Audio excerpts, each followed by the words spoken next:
ouais. Ah, on n'a pas fini d'être humilié dans ce pays. Hein. Dernière humiliation en date, le ministre allemand des Finances nous fait la leçon. Comme à des petits-enfants. Regardez, déficit, le ministre allemand des Finances conseille à la France de ne pas plaisanter avec les marchés. Tu sais, comme on dit avec les petits-enfants, tu sais, quand tu veux leur apprendre la vie. Faut pas plaisanter avec ça, hein. Sinon, ah bon. Et ils apprennent. Bah là, c'est pareil. Hein. Pas plaisanter avec les marchés financiers. Ah d'accord. Bah heureusement que tu nous le dis parce que ouais, on n'était pas au courant. Ouais, un peu. Quelle humiliation. Je les aime bien les Allemands. Moi, j'adore l'Allemagne. J'adore Berlin. C'est une ville que j'adore. T'es jamais allé à Berlin? Ah, bah, vas-y. Ça vaut le coup. Mais, euh, mais pas comme ça, pas comme ça. Tu te rends compte quand même. Il nous fait la leçon. Et pourtant, on avait un homme qui tenait la route, qui savait comment mener l'économie d'un pays. Bah, Bruno Le Maire. Bruno Le Maire. L'homme qui met des économies à genoux. Bruno Le Maire. Bruno Le Maire. Voilà, c'est lui. Sauf qu'on s'est juste trompé sur l'économie dont il parlait. On pensait qu'il parlait de l'économie russe, mais en fait non. C'était l'économie française voilà, dont il parlait, qu'il a mis à genoux. Que- Ah, le pauvre. Il est où d'ailleurs? Il enseigne dans une école en Suisse? C'est enfui. Allez, c'est les dossiers. Il est où, Bruno Le Maire? Ah, un peu. En Suisse, dans l'école où il est, ils ont affiché des choses sur les murs. Euh, des choses du style tu as mis la France à genoux, tu vas pas faire la même chose ici. On n'a rien à apprendre de toi. Ah bah les étudiants, ils se disent pourquoi il est là lui?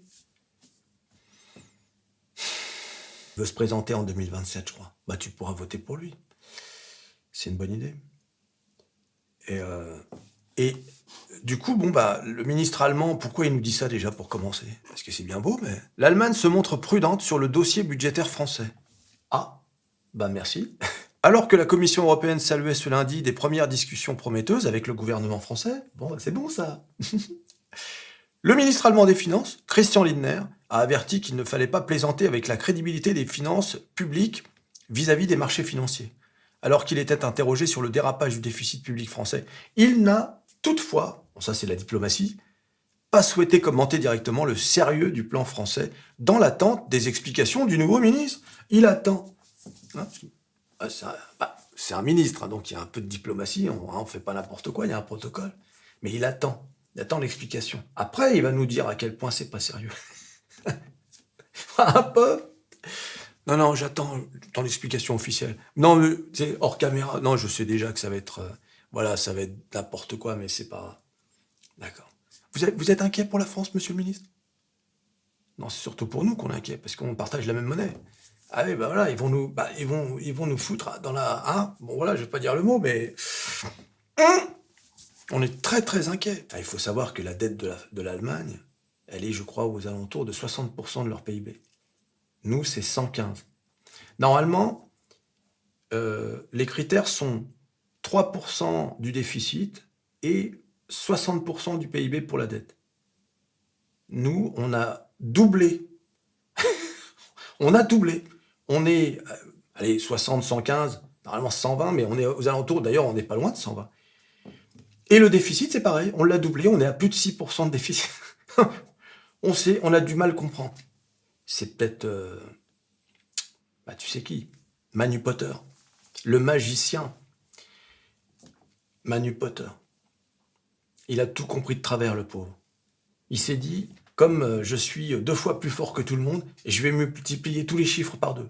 Hein, donc 60%, ça devient 120 et 3%, ça devient 6%. On rigole par désespoir. Hein. Je veux dire, c'est tout ce qui nous reste. Hein. C'est pas bon, hein, ce qui se passe. Hein, on va voir un peu ce qu'il raconte de plus, là, Vincent Linder. Non, Christian Linder, je sais pas pourquoi je l'appelais Vincent. Nous devons réduire de manière crédible notre déficit et notre endettement afin de pouvoir nous financer de manière stable et efficace, a-t-il simplement souligné, dans une référence implicite aux hausses de taux d'intérêt sur les marchés qui augmentent le coût du financement des pays très endettés. Le coût de la dette française a en effet nettement augmenté ces derniers mois sur fond d'instabilité politique et de nouvelles révélations sur l'ampleur du déficit légué par l'ancien ministre Bruno Le Maire. Bah, Bruno Le Maire. T'as oublié déjà, c'est Dory. Apparemment, Bruno Le Maire, il aurait laissé des comptes catastrophiques, il s'est barré. Rendez compte quand même. Rendez compte du pays, le pays qu'on est devenu. Le ministre, il s'en va, il disparaît, il change de pays. C'est fou quand même. Ça veut dire que il y a aucune responsabilité. Tu vois, t'es aux affaires, tu peux à peu près faire ce que tu veux, quelles que soient les conséquences, tu te barres, personne va venir te demander des comptes, tout va pour le mieux. Ouais, un peu. Ça me rappelle Olivier Véran, tu sais, après le fiasco et le scandale du Covid avec le pass sanitaire. Bah, tiens, je vais devenir chirurgien esthétique. Apparemment, il aurait encore changé d'avis, là, de ce que j'ai compris.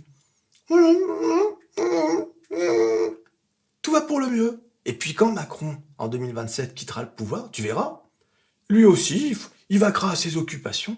Rien. On ne demandera à aucun compte à tous ces gens-là, il n'y a pas de souci. Voilà. Un peu. Tous ces gens qui ont pris des décisions extraordinaires. Comme par exemple l'arrêt du moteur thermique en 2035, ce qui a eu pour effet de favoriser l'industrie automobile chinoise. Bravo.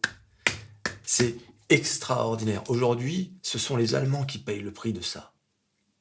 Plus que les Français. C'est incroyable. Hein. Vous avez vu à la bourse tous les constructeurs automobiles européens qui ont tous chuté. Ouais, un peu. Et tout ça avec la bénédiction des dirigeants européens.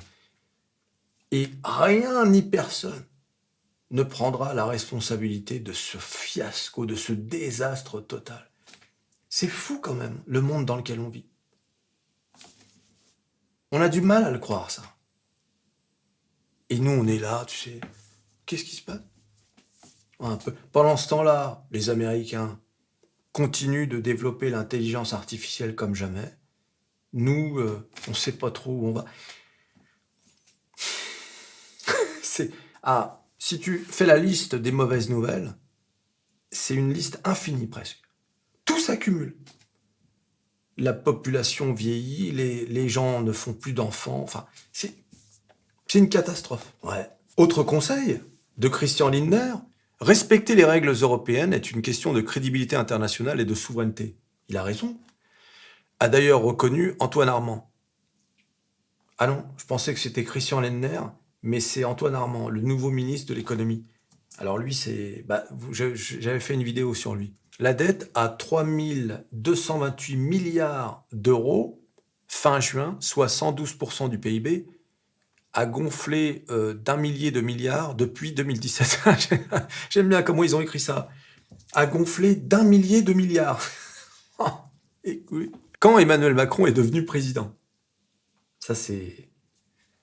Elle frôlera 115% l'an prochain. Ah oui, moi j'ai vu un 115% déjà, tu vois, je suis devin quelque part. Presque le double du maximum fixé à 60%. Bon, ça je vous l'ai déjà expliqué. Et enfin, la France, sachez-le, fait l'objet d'une procédure de l'UE pour déficit excessif, avec 6 autres pays, Italie, Belgique, Hongrie, Pologne, Slovaquie et Malte. Ces pays ont dépassé l'an dernier la barre de 3% fixée par le pacte de stabilité, qui limite aussi la dette à 60% du PIB. Ils doivent prendre des mesures correctrices sous peine de sanctions financières. Cette consolidation budgétaire risque pourtant de freiner une croissance économique européenne déjà très faible, alors que l'Allemagne, première économie de l'UE, est en récession. Voilà, en gros, la France quand même, tu vois, c'est pas rien, se fait sermonner comme un petit garçon qui a fait des bêtises. Ouais, tu vois, c'est malheureux, hein. Et puis, le pire, c'est que t'en vois pas le bout, tu vois. Parce que être en difficulté, ça peut arriver. Ça arrive à n'importe qui, n'importe quel pays. Tous les pays ont traversé des moments difficiles dans leur histoire. Mais là, tu sais, tu vois pas le bout, en fait. T'en vois le bout, toi? Non. Bon, bah alors. On voit pas le bout. Qu'est-ce que tu crois qu'il va se passer? Tu crois qu'il va se passer quelque chose de particulier qui va résoudre les problèmes? Bien sûr que non.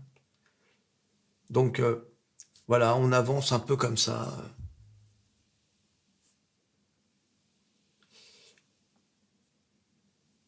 Là, le Premier ministre, forcément, il va augmenter les impôts. Donc, ils vont commencer avec les riches, mais tu vas voir qu'on va tous y passer. On va tous y passer. La classe moyenne supérieure, ensuite la classe moyenne, et puis au final, ce sera tout le monde. Ce sera sous des formes diverses et variées. Hein. Ce ne sera pas nécessairement des hausses d'impôts, puisqu'il y a quasiment la moitié de Français qui ne payent pas l'impôt. Ce sera la hausse de la TVA. Donc ça, c'est l'impôt qui touche tout le monde. Ou bien, je sais pas moi, une petite taxe sur les factures d'électricité, de gaz, l'essence, n'importe quoi. Tout sera bon très très prochainement pour ramasser de l'oseille, où qu'il soit. Et là-dessus, tu peux compter sur Bercy pour ne pas manquer d'imagination. Ah oui, ça, si on a une administration qui marche dans ce pays, c'est bien celle-là. Ils sont très forts. Ouais, les amis, il faut pas déprimer. Hein. C'est une petite vidéo un peu, ouais. Non. Prochaine vidéo, je vais faire un truc qui sera pas mal. Sur MetaTime, ça m'étonnerait. Tu t'abonnes, tu likes, tu partages, tu cliques sur à peu près tout ce qui peut être cliqué. Le ministre allemand, Christian, on a fait connaissance avec Christian Lindner, tu savais pas comment il s'appelait. C'est très bien, moi non plus. Écoute, voir un peu. Bruno Le Maire.